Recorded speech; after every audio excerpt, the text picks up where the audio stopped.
हिजो बेलुका पाल्पा जिल्लाको सिद्धेश्वर स्थित असारेमा रहेको सल्लेरी पाखापानी सामुदायिक वनमा लागेको डढेलो निभाउन जाने क्रममा जीव दुर्घटनामा परि स्थानीय युवाहरू दिपेन्द्र बुढा, चेतनारायण सुनार र जनक रेग्मीको दुःखद निधन भएको छ। त्यसैगरी सोही जीपमा सवार रञ्जन रेग्मी र सोनु बुढा घाइते हुनुभएको छ र उहाँहरूको उपचार जारी छ। म मृतक युवाहरूप्रति हार्दिक श्रद्धाञ्जली व्यक्त गर्छु र घाइतेहरूको शीघ्र स्वास्थ्य लाभको कामना गर्न चाहन्छु। वन डढेलो जोगाउने पवित्र उद्देश्यका साथ जानुभएका युवाहरूमा जुन दुःखद घटना भएको छ, म घाइतेहरूको उपचारको र मृतकहरूको परिवारलाई राहतको प्रबन्ध गर्नको लागि माग गर्दछु। धन्यवाद। आन्दोलन गरेका शिक्षकमाथि हिजो दमन भएको छ, यो चाहिँ निन्दनीय छ। सरकारले चाँडै सक्ने जति निर्णय गरेर चाहिँ बिदा दिनुपर्छ भन्ने कुरा म अनुरोध गर्न चाहन्छु।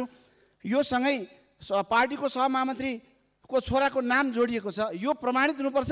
प्रमाणित भएन भने के गर्ने, यो विषयमा पनि चाहिँ निर्णय आउनुपर्छ भन्ने कुरा म राख्न चाहन्छु। धन्यवाद। माननीय सदस्य डोल प्रसाद। अधिवेशनको सुरुवातमा छौँ। घनीभूत रूपमा बजेट अधिवेशनको विषयमा बहस र छलफल हुनुपर्ने बेला थियो। विभिन्न माग राखेर विभिन्न पक्षले सडकमा आन्दोलन गरिरहेका छन्। सरकार त्यो आन्दोलन देख्दैन। सरकार दमन र आफ्नो शक्ति प्रदर्शनमा लागिरहेको छ। हिजो शिक्षकहरूमाथि भएको दमनमाथि राष्ट्रिय स्वतन्त्र पार्टी सरकारको गम्भीर ध्यानाकर्षण गराउन चाहन्छ, खेद प्रकट गर्दछ। सम्माननीय सभामुख महोदय, हिजो भएको जति पनि घाइते हुनुभएको छ उहाँहरूको शीघ्र स्वास्थ्य लाभको कामना सहित सरकारसँग उपचारको माग गर्दछ। त्यसै गरी सभामुख महोदय, यसपटकको बजेटमा बुढी गण्डकी जलविद्युत आयोजना जसरी पनि सम्बोधन हुने गरी बजेट आओस्। त्यसै गरी 3 शिफ्टमा काम गराएर रोजगारी सिर्जनाको लागि बजेटले सम्बोधन गरोस्। धन्यवाद। सभामुखज्यू, वर्षायाम सुरु हुन लागिसक्यो। सजग हुनुपर्ने समय। वर्षायाममा बाढी पहिरोको कारण हुन सक्ने क्षतिलाई न्यूनीकरण गर्न राज्यको सरोकारवाला सबै पक्ष र स्रोत साधनलाई तयारी अवस्थामा राख्न म नेपाल सरकारको ध्यानाकर्षणको लागि अनुरोध गर्दछु। साथै मेरो जिल्ला कञ्चनपुरको दौदा नदी, महाकाली नदी र झरना खोलाले वर्षेनी बाढीको कारण धनजनको क्षति भएकोमा गत वर्ष बाढीले कटान गरेको दौदा नदी र झरना खोलाको अझै तटबन्ध निर्माण कार्य हुन नसकेकोले यस वर्ष झन ठुलो क्षति हुन सक्ने भएले जनता त्रसित अवस्थामा छन्। तुरुन्तै अति संवेदनशील स्थानमा तटबन्ध गर्न र दीर्घकालीन समस्या समाधानको लागि बृहत गृहयोजना बनाई चुरेदेखि भारतसम्म फैलिएको दौदा नदी र चौधर नदीमा बहुद्देश्य तटबन्ध निर्माण गरी नदीलाई मानव र प्राणी मैत्री बनाउन सभामुख मार्फत नेपाल सरकारसँग जोडदार माग राख्छु। धन्यवाद। माथि भएको दमनको घोर भर्त्सना गर्दछु र मेरो विषय प्रवेश गर्छु।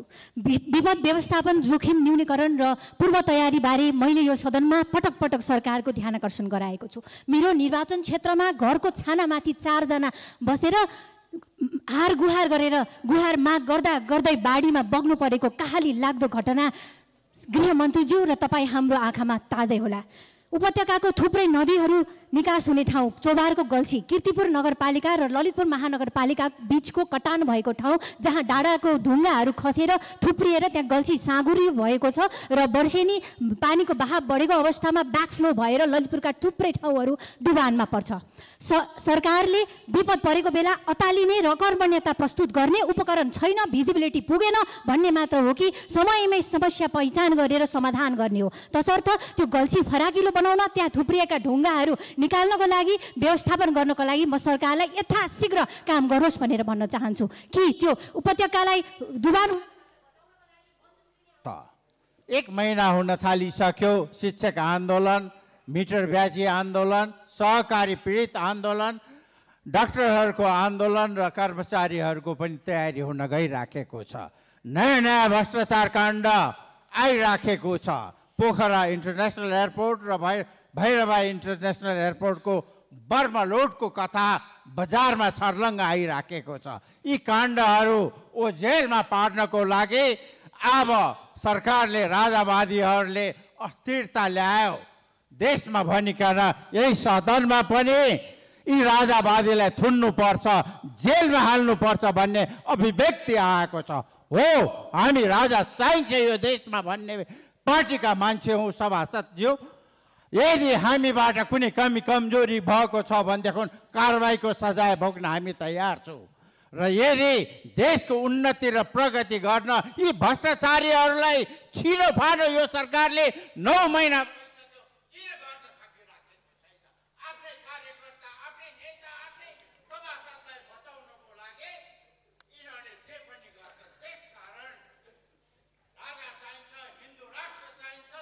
माननीय सदस्य दिलेन्द्र गत 27 दिनदेखि चलिरहेको शिक्षकहरूको शान्तिपूर्ण आन्दोलनमा हिजो 14 गतेका दिन अकस्मात दुवैतर्फबाट बल प्रयोगको अवस्था सिर्जना हुनु अत्यन्तै दुःखद छ, लज्जास्पद पनि छ।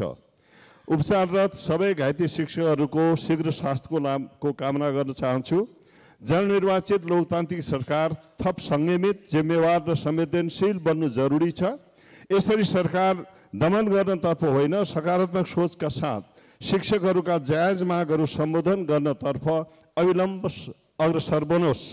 प्रस्तावित विद्यालय शिक्षा विधेयक अविलम्ब संसदमा प्रस्तुत गर्न र समस्या समाधानमा अहिलेसम्मको प्रगतिको अवस्था के छ संसदमा जानकारी गराउनका लागि समेत म नेपाल सरकारको गम्भीर ध्यान आकर्षण गराउन चाहन्छु। हस्, धन्यवाद। माननीय सदस्य आन्दोलनमा जुन झडप भयो, जुन घाइतेहरू भयो, यो शिक्षकको आन्दोलन 27 दिनदेखि छ। यसलाई दमन गर्नुभन्दा सरकारले यथाशीघ्र छिटोभन्दा छिटो वार्ता गरेर विद्यालय सञ्चालन गर्न शिक्षकहरूलाई पठाउन जोरदार माग गर्न चाहन्छु। हिजो रौतहट र बारामा आँधी हुरी असिनाको कारणले ठुलो धनजनको क्षति भएको छ। तरकारी बाली नष्ट भएको छ, बोट बिरुवाहरू तहस नहस भएको छ। सञ्चार बिजुली हिजोदेखि आजसम्म सञ्चालन हुन सकेका छैन। पटक पटक किसानहरू मारमा परिरहेका छन्। योभन्दा अगाडि चैत 9 गते पनि ठुलो असिनाको कारणले ठुलो क्षति भयो। त्यहाँ मकै बाली पाक्न लागेको मकैहरू नष्ट भयो, किसानले केही पाउन सकेन। त्यसकारण सरकारसँग म जोरदार माग गर्न चाहन्छु, छिटोभन्दा छिटो किसानलाई राहतको व्यवस्था गरियोस् र सञ्चार तुरुन्तै सञ्चालन गर्न, बिजुली पानीको व्यवस्था गर्न सरकारसँग जोरदार माग गर्न चाहन्छु। साथै 12 गते जुन गुरुहरू हुन्, गुरुहरूलाई त सम्मान पो गर्नु पर्दथ्यो। सामान्य सभामुख महोदय, आदर गर्नु पर्दथ्यो। तर सरकारले लाठी र फुवारा बर्साएर हिंसक चरित्र प्रस्तुत गर्यो। आदरणीय शिक्षकहरूले घर घडेरी बिल्डिङ खोजेका होइनन्। सम्माननीय सभामुख महोदय, श्रमको मूल्य खोजेका हुन्। यो सरकारले शिक्षक, डाक्टर, कर्मचारी, सेना, प्रहरी, प्राध्यापकहरूको कुरा सुन्दैन भने यो सरकार कसको सरकार हो? सम्माननीय सभामुख महोदय, शिक्षकहरूका जायज मागहरूप्रति हामी दृढतापूर्वक ऐक्यबद्धता व्यक्त गर्न चाहन्छौँ। हिजो गरिएको दमनबाट घाइते भएका हरि जोशी, पदम बटला, खड्क मन्नी, हरिभक्त कण्डेल, भगवान साक्य, पत्रकार सबिना कार्की लगायत सबै घाइतेहरूको शीघ्र स्वास्थ्य लाभको हार्दिक कामना गर्दै दमनको भर्त्सना व्यक्त गर्न चाहन्छु। धन्यवाद। महिलाहरूको भूमिका नेपालको राज्य व्यवस्थामा अत्यन्त स्मरणीय छ।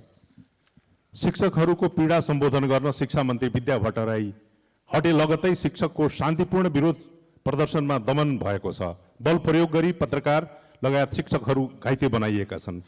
शिक्षकहरूको मागलाई सम्बोधन गर्न अधिनायकवाद चरित्र नदेखाउन र यसले गर्दा यसको नतिजा प्रत्युत्पादक हुन सक्छ। राष्ट्रिय प्रजातन्त्र पार्टीका अध्यक्ष माननीय राजेन्द्र लिङ्गदेनले सदनमा बोलेको कुरालाई लिएर, साथै माननीय डाक्टर अमरेश कुमार सिंहले वैशाख 8 गते मिडियामा दिनुभएको कुरालाई यहाँ प्रश्न उठाउने मान्यज्यूहरूलाई अझ राम्ररी हेर्न म निवेदन गर्न चाहन्छु। राष्ट्रवादी नेताको तेजोवध गर्ने मिथ्या वचन प्रयोग गर्नु भएन। त्यसै कारण हामी माग गरिरहेका छौँ, चैत्र 15 गतेको घटनाको न्यायिक छानबिन आयोग गठन गरियो। सरकारको म ध्यान आकर्षण गराउँछु। सभामुख महोदय, जय राष्ट्रवाद।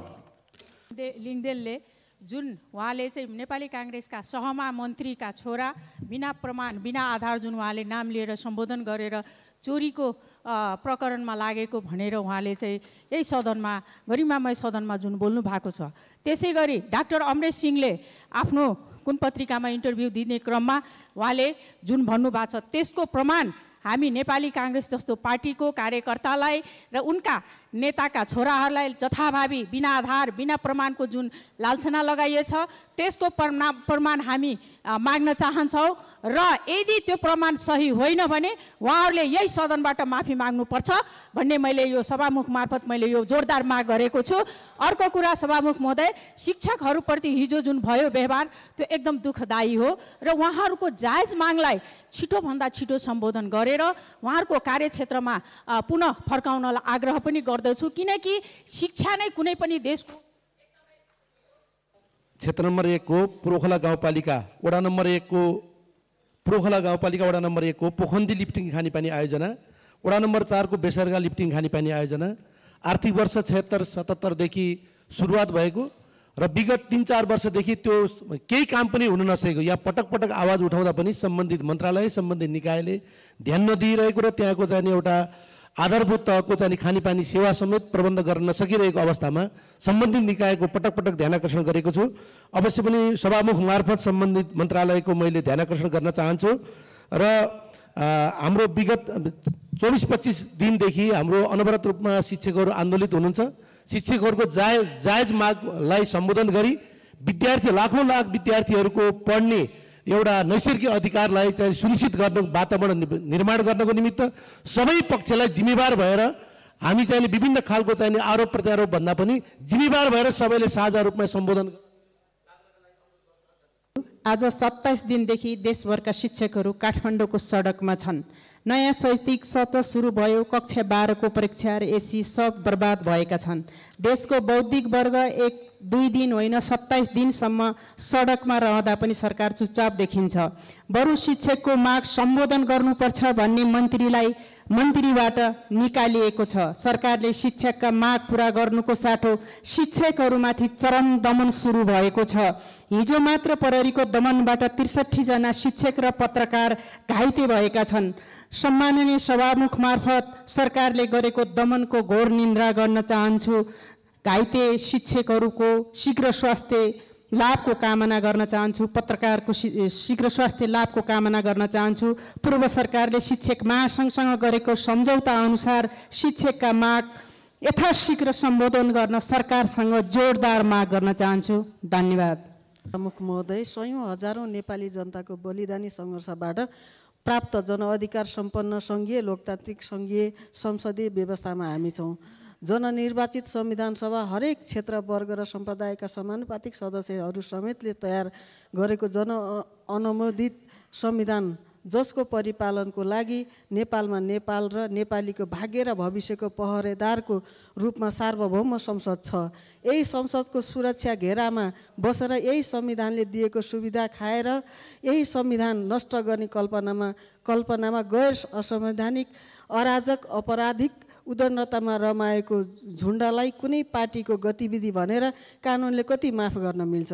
अझ यस्तै गतिविधि गर्नेहरूको नेतृत्व गरेर म फलानु पार्टीको भन्दै गाउँघर सहर बस्ती हुँदै यही संसदमा समेत खडा भएर अमर्यादित ढङ्गले कानुनले निषेध गरेको अस्ति भर्खरको लुटपाट र त्रासदीपूर्ण विभत्स झडपको नेतृत्व गर्नेहरूलाई कारबाही गर्ने समय आएन र सभामुख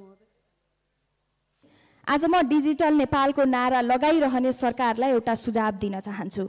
लाखौं नागरिक वर्षौंसम्म लाइसेन्स र परिचय पत्रको पर्खाइमा छन्। वैदेशिक रोजगारीमा जानका लागि होस्, अध्ययनको लागि होस् अथवा आफ्नै देशमा सामान्य काम गर्नको लागि कागजात नहुँदा जनताले अनावश्यक शास्ति खेप्नु परिरहेको छ। हामीले डिजिटल नेपाल बनाउने सपना देखिरहँदा सम्माननीय प्रधानमन्त्रीज्यूले नागरिक एप मार्फत लाइसेन्स देखाउन सकिने घोषणा गर्नुभएको थियो, जुन केही ठाउँमा त लागू भएको छ, अझै केही ठाउँमा सरकारी निकायले समेत यो विषय लागू गर्न सकेको छैन। यतातिर पनि सरकारको ध्यान जाओस् र सरकारले सबै निकायलाई नागरिक एपलाई मान्यता दिन पुनः निर्देशन जारी गरोस्। सभामुख महोदय, सामान्य क्युआर भएको परिचय पत्र मोडलमा पनि जान सकिन्छ। अहिले भइरहेको जस्तो कार्ड छाप्न त्यसमा ढिला सुस्ती मात्रै होइन, राज्यको अरबौं खर्च समेत भइरहेको छ। 5 रुपैयाँमा 5 सेकेन्डमा प्रिन्ट हुन सक्ने पत्रलाई अरबौं खर्च समेत गर्नु पर्दैन। डिजिटल नेपालको नारा लगाइरहने सरकारले नेपाललाई कार्डलेस, क्यासलेस र फेसलेस बनाउनको लागि काम आज शिक्षकहरू आन्दोलन छन्। यो लामो समय भइसक्यो। शिक्षकहरूको आन्दोलनले देशको शिक्षालाई चाहिँ धेरै असर गरिरहेछ र भविष्यका कर्णधारहरू जुन एउटा परीक्षाको मुखमा उनीहरू सबभन्दा मारमा परिरहेछन्, तसर्थ राज्यले पनि सरकारले ती शिक्षकहरूको जायज मागहरूलाई तुरुन्त एउटा शैक्षिक सुधारको आधारमा त्यहाँ आएका छन् भने तिनीलाई सम्बोधन गरेर यसलाई तुरुन्त वार्ताको उसमा समाधान गर्नेतिर लागोस् र यो धरपकड गर्नाले यो शान्ति होइन, यसले अशान्ति नै ल्याउनेछ। तसर्थ सरकार यसप्रति बढी जिम्मेवार होस् भन्ने म ध्यानाकर्षण गराउन चाहन्छु। धन्यवाद। माननीय सदस्य पुष्पबहादुर शाह। सम्माननीय सभामुख महोदय, अछामको जयगढ बजारमा गत चैत्र 26 गते राति आगलागी हुँदा 27वटा पसल जलेर नष्ट भएका 7 करोड बराबरको क्षति भएको छ। त्यस्तै वैशाख 13 गते साँपेहाट बजारमा आगलागी हुँदा 10वटा पसल जलेर 3 करोड बराबरको क्षति भएको दुःखद घटनाप्रति दुःख व्यक्त गर्दछु। अछाममा लगातार 2वटा ठुला आगलागीको घटना हुँदा ठुलो आर्थिक र भौतिक क्षति भएको छ। अग्नि पीडितहरूलाई राहत र क्षतिपूर्तिको प्रबन्ध मिलाउन सरकारसँग माग गर्दछु। साथै चैत्र 15 गतेको भाटभटेनी लुटपाटमा पार्टीको सहमहामन्त्रीको छोरा भनेर कुरा उठाइएको छ। उक्त कुरा पुष्टि हुनुपर्दछ, होइन भने उक्त वाक्यांश रेकर्डबाट हटाउन अनुरोध गर्दछु। धन्यवाद। माननीय सदस्य पूर्णबहादुर। निर्देशकको बर्खास्त, त्रिवी उपकुलपतिलाई राजीनामा दिन बाध्य, मिटर ब्याज एवं सहकारी पीडित र डाक्टर नर्सहरूको आन्दोलन गर्ने निजामती कर्मचारीको चेतावनीको पृष्ठभूमिमा शिक्षकका मागहरूप्रति सकारात्मक र चिन्तित विभागीय मन्त्रीको राजीनामा र अर्का मन्त्रीको बर्खास्तगीले सरकारको लोकतन्त्र, सुशासन र जनताप्रतिको उत्तरदायित्व उदाङ्गो भएको छ। अब हिजोसम्म सडकमा आन्दोलनरत शिक्षकहरूको जायज मागहरू पुरा गर्न सरकारको ध्यान आकर्षण गराउँदै हिजो प्रहरी आक्रमणबाट घाइते पत्रकार सबिना कार्कीसहित शिक्षकहरूको तीव्र स्वास्थ्य लाभको कामनासहित यो दमनको तीव्र भर्त्सना गर्दछु। दक्षिण एसियाकै सबभन्दा बढी सेना परिचालन हुने ठाउँ जहाँ 10 जना नागरिक बराबर 1 जना सैनिकको जिम्मा हुन्छ, जम्मू कश्मीरमा भएको आतंकी हमलाबाट ज्यान गुमाउने सुदीप लगायत सम्पूर्ण प्रति श्रद्धाञ्जली व्यक्त गर्दै उक्त आक्रमणको घोर भर्त्सना गर्दछु। स्वतन्त्रताको नाममा पाकिस्तानी दूतावास अगाडि जुलुस प्रदर्शन र कतिपय व्यक्तिहरूबाट मुस्लिम समुदायप्रति धार्मिक असहिष्णुता बढाउने अभिव्यक्तिहरूले सामाजिक सद्भाव मात्र होइन, आन्दोलनरत शिक्षकहरूका माग सम्बोधन गर्नुको सट्टा सरकार राज्य शक्तिको दुरुपयोग गर्दै आन्दोलनमाथि दमन गर्दैछ। आन्दोलनमाथि सरकारी दमनको घोर भत्सना गर्दछु। घाइते शिक्षकहरूको शीघ्र स्वास्थ्य लाभको कामना गर्दछु। भविष्यका कर्णधार लाखौँ बालबालिकाको भविष्यमाथि खेलवाड नगरियोस्। सरकार निन्द्राबाट बिउजियोस्। शिक्षकका जायज माग सम्बोधन गरियोस् र शिक्षकहरूलाई आफ्नो कार्यक्षेत्रमा फर्कने, विद्यालय सञ्चालन हुने र विद्यार्थीहरूको भर्ना, पठन पाठन र परीक्षा सुचारू हुने वातावरण तत्काल बनाइयोस्। घाइते पत्रकार सबिना कार्कीको शीघ्र स्वास्थ्य लाभको कामना गर्दै पत्रकारहरूको सुरक्षाको ग्यारेन्टी गर्न सरकारको ध्यान आकर्षण गराउँदछु। आवासीय चिकित्सकहरू सरकारले तोकेको निर्वाह भत्ता पाउनुपर्ने मागसहित 1 महिनादेखि आन्दोलित छन्। यसबाट जनताको उपचार सेवा प्रभावित भएको छ र बिरामीहरू उपचार नपाएर अस्पतालमा छटपटाइरहेका छन्। जनता बाँच्न पाउने मौलिक हकबाट समेत वञ्चित हुनुपर्ने अवस्था भनेको सरकारको गैर जिम्मेवारीपन, असक्षमता र असफलताको पराकाष्ठा हो।